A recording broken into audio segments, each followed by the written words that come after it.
Bonjour et bienvenue. Vous écoutez l'épisode 67 de Quinoa, le podcast qui sème les graines d'une vie plus saine.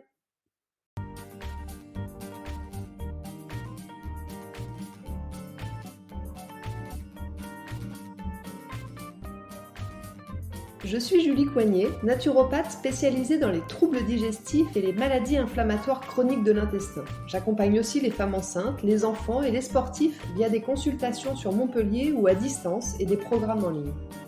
Ma mission à travers ce podcast est de vous aider à adopter de nouvelles habitudes de vie plus saines et équilibrées pour votre santé en général, mais aussi pour vos troubles digestifs en particulier. Chaque semaine, le jeudi, je vous propose de parler bien-être et santé naturelle de façon simple et positive pour vous aider à reprendre votre santé en main. Dans ce 67e épisode de Quinoa, nous allons parler de la lymphe, ce liquide souvent méconnu qui circule pourtant partout dans votre corps. Alors qui est la lymphe? À quoi sert-elle? Comment et pourquoi devons-nous en prendre soin? Et quel est son lien avec notre digestion et plus particulièrement notre transit? Je vous explique tout ça dans cet épisode. Mais avant d'entrer dans le vif du sujet, je voudrais, comme chaque semaine, remercier celles et ceux qui prennent quelques minutes pour me laisser 5 étoiles et un petit commentaire sur iTunes. Vos petits mots me remplissent de joie et en plus permettent au podcast de gagner en visibilité. Alors ne vous en privez surtout pas. C'est rapide pour vous si vous écoutez sur iTunes, mais sachez que c'est aussi possible si vous écoutez Quinoa sur une autre plateforme. Il vous suffit juste d'aller sur votre ordinateur, d'ouvrir iTunes, puis de chercher quinoa dans la barre de recherche et de descendre jusqu'à la partie avis pour laisser votre petit mot. Un merci tout particulier cette semaine à Roxy LG qui dit bravo pour ce podcast. J'adore écouter les conseils de Julie. J'ai découvert depuis peu ce podcast et je ne me lasse pas. Des problèmes, mais toujours une solution. Merci Roxy LG. Grâce à vous, je me sens un peu entre MacGyver et Huggy les bons tuyaux. J'adore. Allez, sur ces belles paroles, c'est parti pour l'épisode du jour. Aujourd'hui, nous allons donc parler de la lymphe, qui, malgré le fait qu'on ne la connaisse pas bien, est de toute importance. La plupart du temps, vous ne vous souciez pas trop de votre lymphe, sauf quand vos jambes se mettent à gonfler, que la cellulite s'installe ou que des œdèmes apparaissent. Eh bien, nous allons aujourd'hui lui redonner toutes ses lettres de noblesse dans cet épisode, puisqu'en naturopathie, elle nous intéresse particulièrement. En naturopathie, nous donnons une grande importance à ce qu'on appelle nos humeurs. Alors non pas celles qui rythment vos journées en vous donnant ou en vous enlevant le sourire, mais plutôt de celles que composent tous les liquides de notre corps, à savoir le sang, la lymphe et les liquides intra- et extracellulaires. Ces liquides, ces humeurs donc, représentent environ 70% de notre poids corporel. Alors forcément, elles ont un rôle et un impact. Ces liquides, ils alimentent les cellules en oxygène issu de notre respiration et en nutriments issus de notre digestion. Et ils véhiculent aussi les déchets métaboliques résultant du travail cellulaire. Donc de la qualité de nos humeurs va dépendre la qualité de nos cellules et par conséquent celle de nos tissus, de nos organes, de notre corps entier en fait. Par extension, nos humeurs sont les garantes de notre santé, de notre vitalité. Voilà, j'ai fini, l'épisode est terminé, vous savez tout. Non, je rigole. Mais retenez déjà une chose, lorsque vos humeurs corporelles vont bien, tout va bien.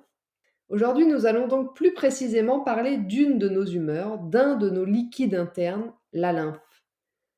Tout le monde connaît le sang et la circulation sanguine, mais combien parmi vous ont déjà entendu parler de la lymphe? Combien parmi vous seraient capables de m'expliquer à quoi elle ressemble, où est-ce qu'elle se trouve et à quoi elle sert? Bon, j'entends pas très bien vos réponses, alors je vais tout vous expliquer. La lymphe, c'est un liquide donc, un liquide plutôt blanchâtre, parfois liquide, parfois épais et visqueux, suivant l'endroit où il se trouve. Ce sang blanc, comme l'appelaient les anciens, assure des fonctions essentielles pour notre santé globale. Elle est au cœur de la purification de notre organisme en participant à la fois à l'élimination de nos déchets et à la surveillance immunitaire. La lymphe, elle circule sans relâche dans notre organisme via le système lymphatique, un réseau parallèle au système sanguin. Mais la principale différence entre les deux, c'est que pour avancer, la lymphe ne possède pas de pompe comme le cœur. Son mouvement, lui, est conditionné par nos mouvements à nous, les mouvements de notre corps et la contraction des muscles, ce qui rend sa circulation plutôt très lente. Il lui faut à peu près 24 heures pour parcourir l'ensemble du corps. d'où l'expression lymphatique pour qualifier quelqu'un de lent. On retrouve le circuit lymphatique partout dans le corps, sauf dans le cerveau. Et tout au long du trajet de la lymphe, dans les vaisseaux lymphatiques, il y a ce qu'on appelle des ganglions lymphatiques, qu'on pourrait assimiler à des stations d'épuration. On en retrouve au niveau des coudes, au niveau de l'aine, de l'abdomen, de la poitrine, du cou et des aisselles. Alors voyons maintenant à quoi ça sert tout ça. Eh bien tout d'abord, la lymphe en elle-même, elle sert de transporteur, comme je le disais tout à l'heure, pour des éléments nutritifs indispensables, comme les acides gras par exemple, entre autres, mais aussi de transporteur pour les déchets à éliminer. Et puis la lymphe, elle intervient aussi au niveau immunitaire, en transportant les cellules de défense sur les lieux de l'invasion, lorsqu'il y en a besoin.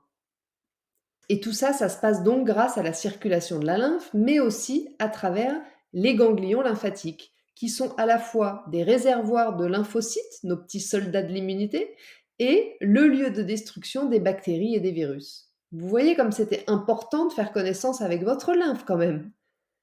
Revenons quelques instants à son rôle de purification. Notez que 75% des déchets produits par les cellules se retrouvent directement dans la lymphe, qui draine nos organes et plus particulièrement nos intestins et nos poumons. En fait, l'ensemble du système lymphatique rejoint la circulation sanguine dans une zone spécifique située vers le thorax, pour faire simple, et c'est à cet endroit que la lymphe va délivrer les acides gras collectés au niveau de l'intestin et que les déchets vont repartir dans la circulation sanguine, le sang étant ensuite épuré par le foie ou par les reins. Donc vous comprendrez maintenant plus facilement que si la lymphe est surchargée de déchets, elle ne peut pas facilement transporter ni délivrer les nutriments essentiels à nos cellules. C'est un peu comme un petit ruisseau. Pour que l'eau y circule bien, il doit être clair. S'il est rempli de vases, de bouts de bois ou autre, si l'eau est stagnante, eh bien elle va moins bien circuler, avec moins de fluidité. Hippocrate disait que l'essence de toutes les maladies venait d'une imperfection de nos humeurs. Et nous avons, nous, naturopathes, repris cette sagesse ancestrale en ayant toujours comme priorité de démarrer la remise en santé par une détox, par un nettoyage de votre organisme. Donc pour résumer cette partie, retenez que le système lymphatique assure une double fonction. Il protège l'organisme des infections grâce à ses globules blancs fabriqués par les ganglions lymphatiques et il sert également à éliminer les toxines produites par les divers organes du corps. Nous allons maintenant voir comment prendre soin de sa lymphe et de son système lymphatique. Eh bien, rien de surprenant puisque pour aider votre lymphe à circuler et donc à se purifier, le premier conseil que je peux vous donner, c'est de bouger régulièrement. En effet, comme je le disais plus haut, la lymphe n'a pas de pompe pour activer son déplacement. Donc elle a besoin du mouvement du corps et donc une vie trop sédentaire va être incompatible avec une bonne circulation de la lymphe. Et si la lymphe stagne, le corps va rapidement se surcharger de toxines et les ennuis vont commencer. Pensez donc à favoriser le mouvement dès que vous pouvez. Pensez aussi à faire des exercices de respiration spécifiques ou encore, on en reparlera un peu plus bas, des drainages lymphatiques manuels pour aider la circulation.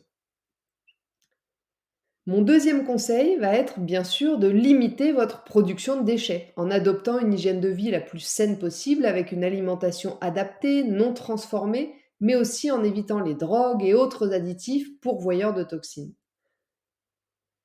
Enfin, troisième conseil, pensez à purifier régulièrement votre lymphe avec des plantes ou des huiles essentielles spécifiques et adaptées à vous. Pour finir cet épisode, j'aimerais revenir quelques instants sur le drainage lymphatique dont je parlais un peu plus haut et sur ses nombreux bienfaits.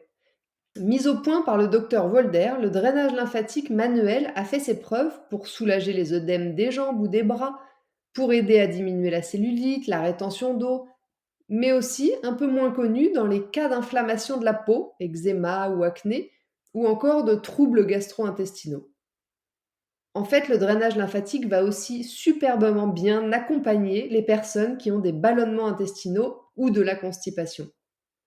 L'abdomen renferme entre 800 et 1200 ganglions lymphatiques enfouis assez profondément. Donc le fait de les stimuler va permettre de réguler le transit en diminuant les ballonnements et les épisodes de constipation. Mais comme toujours, Retenez que la solution miracle n'existe pas et qu'il va falloir en parallèle travailler sur la cause de vos dérèglements intestinaux si vous voulez vraiment y mettre fin. Mais ça peut déjà rapidement vous soulager, alors c'est pas négligeable. Pensez-y. Voilà, sur ce, l'épisode 67 de Quinoa touche à sa fin. Je vous remercie de l'avoir écouté jusqu'ici. J'espère qu'il vous a plu et qu'il vous aura donné envie de prendre un petit peu plus soin de votre lymphe maintenant que vous avez mieux fait connaissance. Si vous pensez que ce sujet peut intéresser certains de vos amis, n'hésitez bien sûr pas à leur transférer ou à le partager sur vos réseaux sociaux. Et puis, si vous n'avez pas pu prendre de notes, sachez que vous retrouverez le contenu de ce podcast retranscrit par écrit sur mon site juliecoignet.com. Je vous invite également à vous abonner à ma newsletter pour ne rater aucun épisode du podcast, mais aussi pour suivre mon actualité et profiter de conseils chaque semaine directement dans votre boîte mail.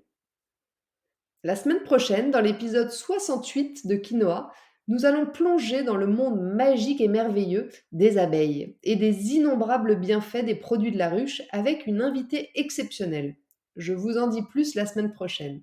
En attendant, si vous voulez me faire un petit coucou ou échanger, j'en serais ravie et je vous invite à me rejoindre sur Instagram @juliecoignet-8 naturopathe. Et n'oubliez pas, comme le disait très bien l'abbé Pierre, il ne faut pas attendre d'être parfait pour commencer quelque chose de bien. À bientôt!